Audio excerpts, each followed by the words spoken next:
Setiap firman Tuhan kita menerima janji-janji Tuhan. Dan cuma janji Tuhan yang menjamin hidupmu. Harta tidak menjamin apa-apa. Suami juga tidak jamin apa-apa. Semua yang ada di dunia itu cuma sementara.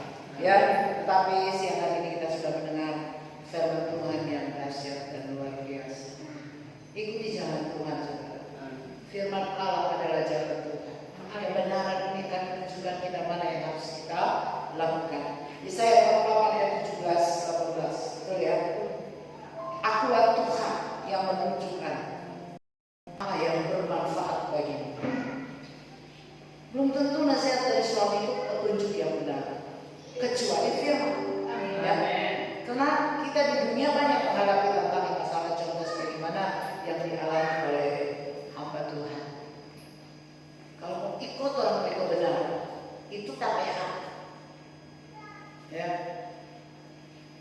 Tapi mau ikut kebenaran Allah, biar itu nggak gampang, saudara. Betul? Apalagi ini penjara cuma 120 juta, saudara. Tetapi orang yang benar-benar hidup dalam kebenaran, dia pasti percaya janji Tuhan. Amin. Untuk apa kita pertahankan bakal lain, mencari tanah, mencari rumah, peninggalan atau warisan orang tua? Untuk tidak dapat rumah di atas. Betul? Kurang. Jadi kita sedang diperlengkapi dengan kebenaran. Kita sedang diperlengkapi dengan kuasa firman Tuhan. Supaya rumah yang dia sediakan semuanya ditempati. Kenapa hari ini masih ada kita? Karena masih banyak yang kosong, saudara. Bapak nggak mau rumahnya kosong, dia buat rumah itu untuk saya dan saudara. Amin. Jadi mengucap syukur dengan apa yang ada pada kita. Rumah 1 petak, terima kasih. Rumah 2 petak, terima kasih. Sebab setiap kita tidak dapat mengambil sesuatu untuk diri sendiri kalau bukan dikaruniakan dari Allah. Jadi jangan ada yang memegahkan diri. Anda boleh punya rumah 10 tingkat, jangan sampai memegahkan diri. Anda cuma punya rumah 1 petak, jangan rendah diri. Karena semua anugerah Tuhan. Amin. Ya. Sampai di sini saudara mengerti firman Tuhan. Amin. Tiba. Tujuan kita kan tiba di rumah Bapa. Tujuan hidup kita kemana? Di rumah Bapa. Saudara, saya akan tutup dalam Mazmur 20. Ya, nanti tolong kacamata. Oh, atau bukan di sini. Mazmur 24. Ya, ini tinggal diulang-ulang saja supaya kita terus hidup dalam kebenaran. Ada banyak sekali kesaksian dari tidak ada sampai Tuhan angkat menjadi luar biasa baik dalam kehidupan pribadi maupun pelayan, pada akhirnya jatuh dalam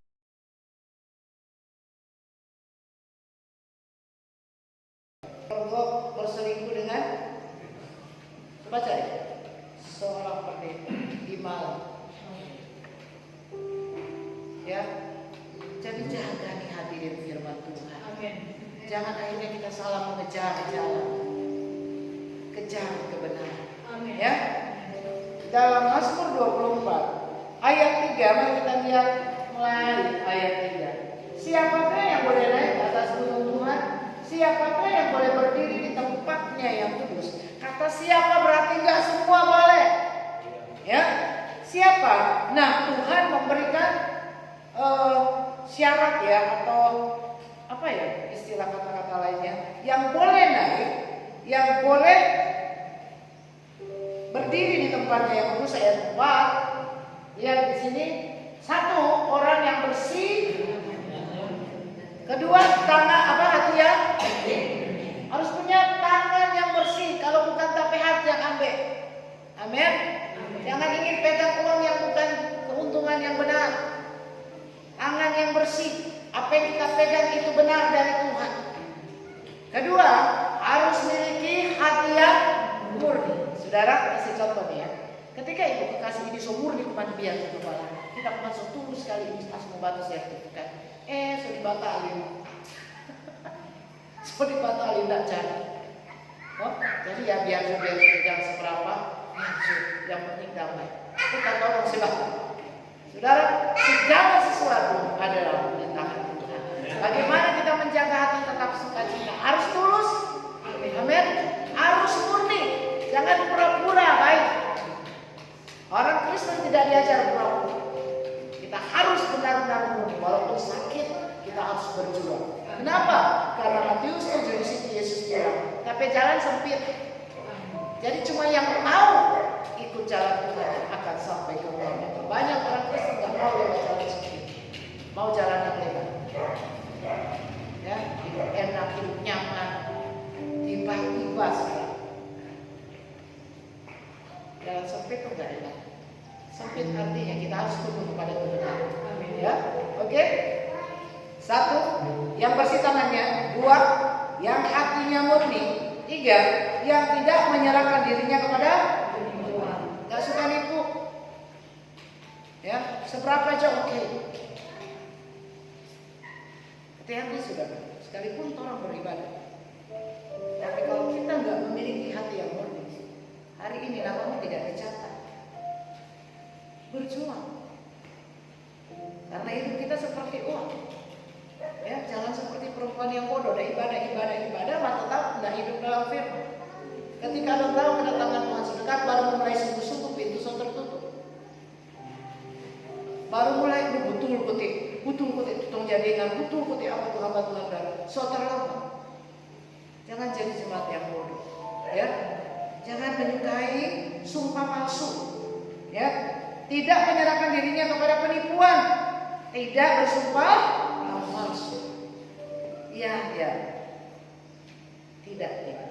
Jangan tapa-tapa. Amin.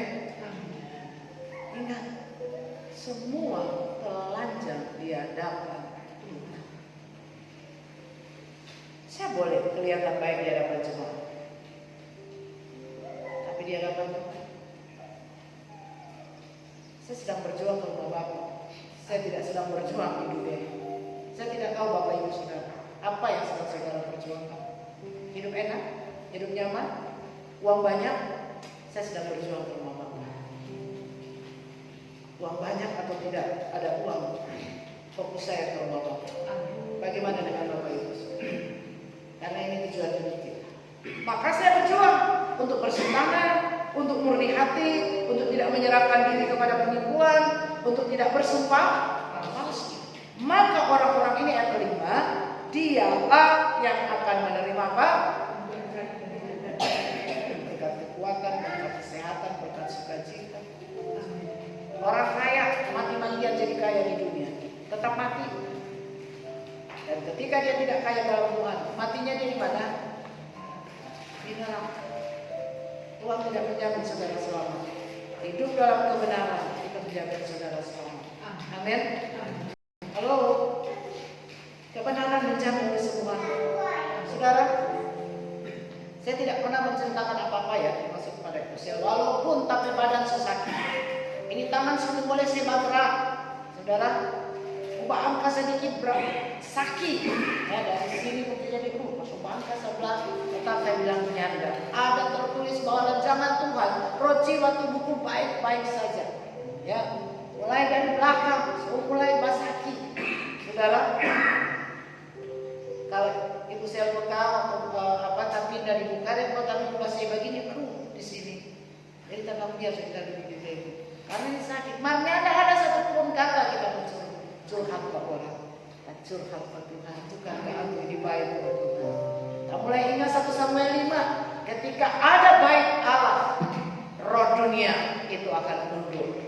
Maka betapa hebat firman ini bagi kita ya. Siapa masih sembuh tapi anak cucu? Kalau tapi susu tidur kita paling kita bilang jangan aku apa? Aku ganti dulu pokoknya. Ya, beberapa hari lalu kita minta tolong kami Mimi dahulu. Bangka di belakang. Ya kami. Kan kita tak pernah bangka kita.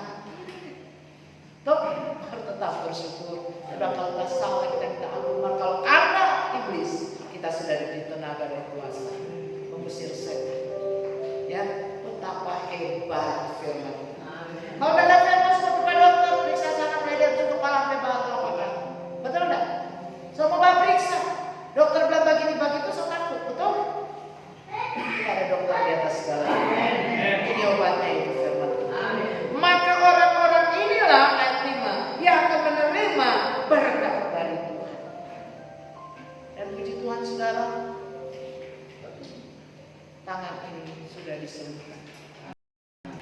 bilang jadilah menurut imanmu. Kalau ada bimbang anak tidak dapat apa-apa. Bukan kita tidak mampu sebaik penganak. Anak bimbang.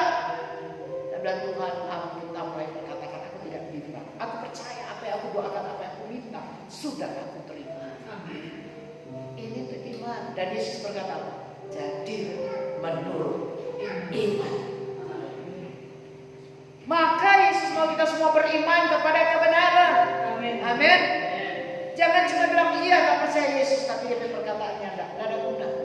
Setan juga percaya kepada Yesus, Yakobus 2 ayat 19, dan iblis atau setan itu takut dan gemetar. Kalau telah beriman cuma selevel iblis, cuma percaya Yesus adalah Tuhan, kita kosong. Tapi Yesus berkata percayalah perkataan-perkataan.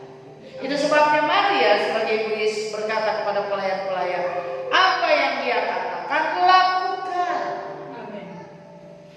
Jadi kalau dia bicara buat orang pada siang hari ini baking, buat jangan suka menipu, jangan suka berdusta. Tuhan jijik loh dengan orang pendusta. Ya, Tuhan jijik.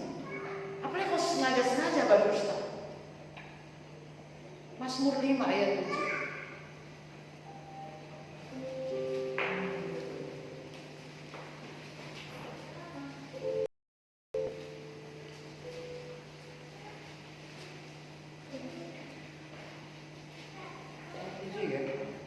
Engkau membinasakan orang-orang yang Tuhan jijik melihat penumpah darah. Jadi kalau orang pendusta, kira-kira Tuhan ada hubungan itu? Anda boleh sebagai tim Muslim, Anda mungkin punya modal suara bagus, maka Tuhan bilang stop, tak jijik, pendusta dia. Lalu engkau membinasakan orang-orang yang berkata bohong, dan Tuhan jijik melihat penumpah darah dan penipu tidak bisa naik ke gunung Allah yang kudus. Penipu nggak punya tempat di rumah Bapa. Maka hari ini jika masih ada sifat seperti ini, Bapa mau kita bertobat. Amin. Jangan berpikir ini kan dosa, enggak, dosa-dosa aman. Ya kalau kita tidak berdusta, itu aman. Ini kan dosa baik. Nah, apa tadi bilang dusta baik. Namanya dusta, enggak ada yang dusta baik. Dusta tidak baik. Tetap dusta. Maka kita di mata Tuhan itu dia jijik. Ya, siapapun kita, sekalipun kita hamba Tuhan, kalau kita berdusta, jijik gitu. Jadi menjalin hubungan dengan Tuhan, mari firman ini akan menuntut kita berjalan dalam kehendak Tuhan. Sekiranya kau perhatikan firman-Nya, kau akan berbahagia. Ingat, hanya Dia yang tahu apa yang berguna buat hidup kita. Saya ayat 17, aku Tuhan penebusmu, yang tahu apa yang bermanfaat bagimu, yang tahu menunjukkan jalan mana yang harus kamu tempuh. Jangan pakai pikiran sendiri untuk berjalan dalam dunia ini.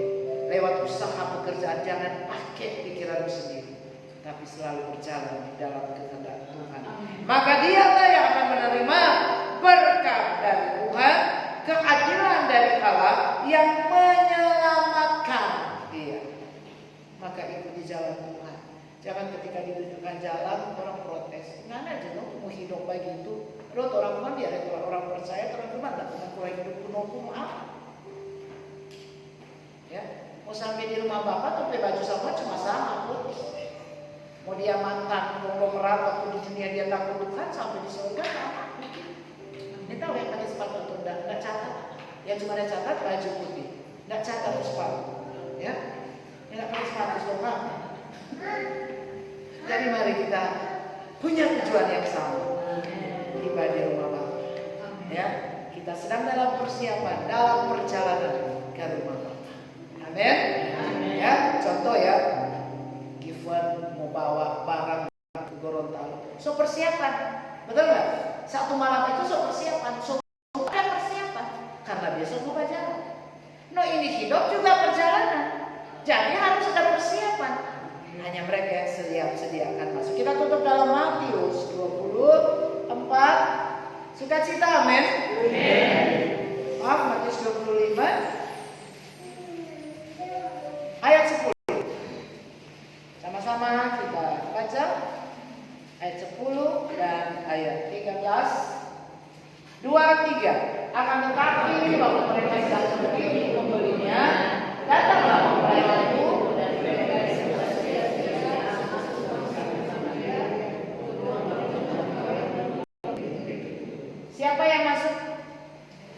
dia? Yang siap sedia. Halo, ya, saya mau fokuskan pikiran kita ke ayat 10, di mana di ayat 10b, mereka yang telah siap sedia. Saudara siap hari ini? Setiap hari kita harus siap sedia. Jangan jadi perempuan bodoh, ya. Jangan cuma sibuk di handphone, jangan cuma sibuk di usaha dan sebagainya, ya. Dari pagi subuh menyembah, tapi satu hari itu sampai malam mau tidur lagi, kita sibuk dengan kegiatan. Padahal kalau kita berkata siang dan malam, renungkan firman Tuhan, maka Tuhan bekerja mendatangkan keberhasilan dan keuntungan. Siapa yang janji? Tidak usah berstrategi, Tuhan yang akan beri kemenangan. Jaga jatuh kerukunan, sekeluarga jaga kedamaian di rumah, kesana berkat Tuhan. Amin. Ya, oke. Jadi yang siap sedialah yang akan masuk bersama-sama dia ke ruang perjamuan kawin. Kalau saudara tidak siap sedia, saudara cuma sibuk-sibuk untuk memenuhi kebutuhan keinginan, sementara kehidupan kekal kita gak siap sedia. 13 sama-sama, 2 video.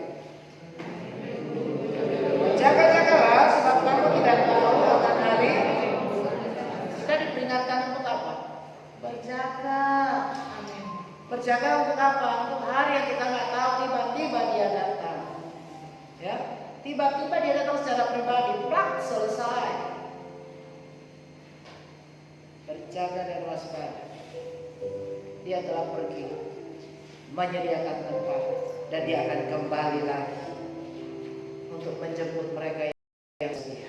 Anda yang tidak siap sedia itu bodoh sendiri. Tapi saya berjuang untuk terus waspada, berjaga, karena saya tidak tahu. Bisa besok Tuhan datang lagi, bisa sebentar malam dia datang lagi. Kita siap sedia. Ini jujur saudara. Kali kalau mau ambil barang, kita bagi kurang kaget. Besok Tuhan datang.